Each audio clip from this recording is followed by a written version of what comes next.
Hello दोस्तों, welcome to my channel once again. और मैं हूं आपका टीचर अमित। स्वागत करता हूं आपका आज एक नए वीडियो में। तो आज के वीडियो का टॉपिक है प्लानिंग।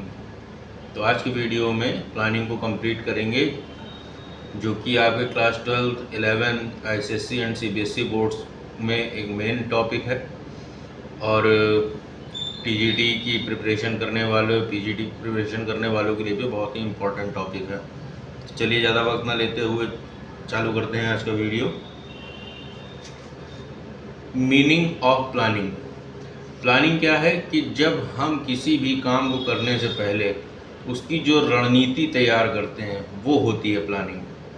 ये एक बेसिक इसकी डेफिनीशन है कि जब हम किसी भी काम को करने चलते हैं तो उसके लिए जो हम रणनीति तैयार करते हैं उसको प्लानिंग कहते हैं। अब लैंग्वेज पे आइए, तो planning is the process of putting thoughts together and organising activities required to achieve a desired goal. यानी प्लानिंग किस प्रोसेस को कहते हैं कि विचारों को एक साथ रखना और एक्टिविटीज़ को ऑर्गेनाइज करना, ताकि जो हमारा डिज़ायर्ड गोल है वो हमको मिल सके।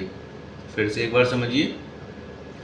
अब थॉट्स यानी विचारों को एक साथ रख के उसको ऑर्गेनाइज करना, यानी एक्टिविटीज़ को करना, जिससे हमारा रिक्वायर्ड जो डिज़ायर्ड गोल है वो हमको मिल सके।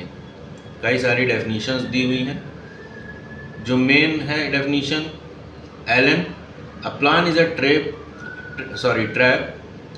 Lead to capture the future. Trap कहते हैं जाल को।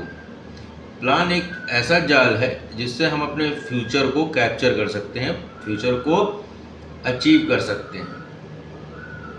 अब ये तो था प्लानिंग की मीनिंग। अब इसके ऑब्जेक्टिव्स देखते हैं। इसका जो फर्स्ट ऑब्जेक्टिव है, to reduce unnecessary pressure of immediacy. यानी कि जो अननेसेसरी प्रेशर है वो रिड्यूस होता है। अगर हमने किसी चीज़ का कोई प्लान बना के रखा है तो हम उस चीज़ को अच्छे से कंडक्ट कर पाएंगे। लेकिन अब अगर हमारे पास किसी चीज़ को लेकर कोई प्लानिंग ही नहीं है तो हम उस काम को कर ही नहीं सकते। फिजिकल एजुकेशन की लैंग्वेज में देखिए तो व्हेन टूर्नामेंट्स और कंपटीशन आर कंडक्टेड और organised without proper planning, there will be immense pressure to achieve certain results immediately. यानी अगर कोई टूर्नामेंट या कंपटीशन बिना किसी प्लानिंग के कंडक्ट कराया जाता है तो हमको वहाँ पे प्रॉब्लम फेस करनी पड़ती है। लेकिन अगर हम प्रॉपर प्लानिंग के साथ कोई टूर्नामेंट या कंपटीशन ऑर्गेनाइज करते हैं तो अननेसेसरी जो प्रेशर है वो जनरेट नहीं होता, क्योंकि things are already planned. Second point, to maintain a good control over all activities. यानी कि हमारे पास एक प्लान होगा तो जो भी होना है, जो भी कंडक्ट कराना है, जो भी चीज़ होनी है उस पर हमारा प्रॉपर कंट्रोल होगा, क्योंकि हमारे पास प्रॉपर प्लान है। हमें मालूम है कि हमको कब क्या कैसे करना है। नेक्स्ट है हमारा to facilitate proper coordination. Plan होगा तभी हम प्रॉपर कोऑर्डिनेशन के साथ वर्क कर सकते हैं।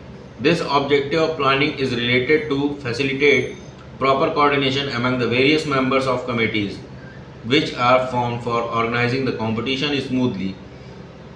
प्लानिंग होगी तो जो कंपटीशन हमको ऑर्गेनाइज करना है उसके रिगार्डिंग जितने भी कमेटी मेंबर्स हमने डिसाइड किए उनके बीच में कोऑर्डिनेशन प्रॉपर बन पाएगा। To reduce the chances of mistakes. Proper plan है तो कोई भी मिस्टेक होने के चांसेस कम होते हैं। To increase efficiency, to increase the efficiency of sport officials in conducting sports event competitions is one of the main objective of planning। efficiency generate होती प्रॉपर प्लान के साथ। जब हमारे पास कोई प्लान है, हमारा मान लीजिए कल पेपर है, हमारे पास प्रॉपर प्लान है रिवीजन का, तो हमारी एफिशिएंसी इंक्रीज होगी। ठीक है। नेक्स्ट है to enhance creativity. To enhance creativity is another significant objective of planning. As a matter of fact, a proper planning increases creativity among officials, coaches, or physical education teachers. In fact, planning helps in innovative and creative thinking among sports officials because many new ideas are brought to the table by officials when they make a plan. हमारे पास creativity है क्या? किसी चीज़ को और अच्छी तरीके से सोचना है, करना। प्लान होगा तो वो इन्हेंस होगी। And the last point is to enhance sport performance. Proper plan के साथ हम तैयारी करते हैं, प्रॉपर हमारे पास प्लान होता है तो हम लोग का जो परफॉर्मेंस है वो ऑटोमेटिक इंक्रीज हो जाता है। ठीक है, जैसे कि यहाँ पे लिखा भी हुआ है, without proper planning it is impossible to improve performance of sport person. For example, a well-planned training in the field of sports is essential to enhance sport performance. अगर हमारे पास ट्रेनिंग प्लान नहीं है कि हमें कब कौन किस तरीके से एक्टिविटीज़ को कंप्लीट करना है, कौन सा ट्रेनिंग सेशंस फॉलो करने हैं, तो हमारी स्पोर्ट परफॉर्मेंस इंक्रीज नहीं हो पाएगी। इसलिए प्लान बहुत ज़रूरी है।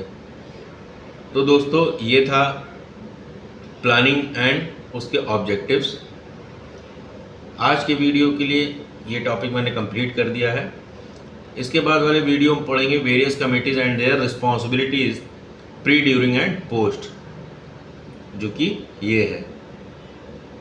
तो वीडियो अगर आपको अच्छा लगा हो तो प्लीज़ चैनल को सब्सक्राइब करना बिल्कुल भी ना भूलें। बेल आइकन को ज़रूर प्रेस करें ताकि मेरे आने वाले वीडियोज़ की नोटिफिकेशन आप तक पहुँचती रहे। Thank you very much. जल्दी मिलेंगे नेक्स्ट वीडियो में।